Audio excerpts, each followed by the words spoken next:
So it is a bit nippy, isn't it? Central heating on, forecasts too of a chilly winter to come. There's another chill heading our way, all of us. Higher energy bills. Take a step back and remember the energy price cap. It was supposed to help keep a reasonable lid on one of the crucial bits of the cost of living, what we're all talking about these days. Labour suggested it, the Tories rejected it, and then the Tories embraced it. Weave in a rise in global demand for energy as the world emerges from the coronavirus slump and prices push higher in markets over which we have little or no control. It is a nasty storm. Well, as of Friday, 15 million households now face a 12% rise in energy bills.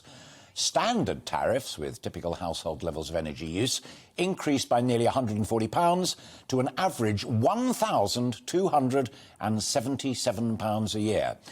For users of prepayment meters, and that's often the poorest, it's worse. An average rise of £153 to £1,309 a year. There are, of course, variations in other parts of the UK, but those are the averages. The cure-all of U-Switch has also hit problems, with at least 6 start-up suppliers going broke as they couldn't meet demand at the prices that they'd promised, because the wholesale market has left them behind. Another energy company, Bulb, is accused of using their customers as, and I quote, a bank, by pumping up prices to try and keep afloat. Industry is also facing problems as the prices they pay for energy soar as well. It isn't only an issue for your budget and mine. It's about how our economy works and how markets work or don't. Dabbling today nearly always leads to problems tomorrow. Easing our pain today doesn't cure the problem tomorrow. Fair enough, Greg Jackson, the founder of Octopus Energy, still going strong, says, "I think we're just about the only people who haven't changed their views, aren't we?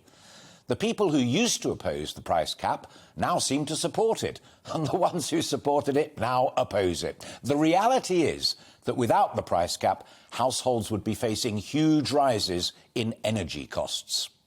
Well, with the cap, they're also facing huge rises in energy costs. He goes on to say that his competitors who failed did so because they didn't hedge adequately. That's buying energy ahead.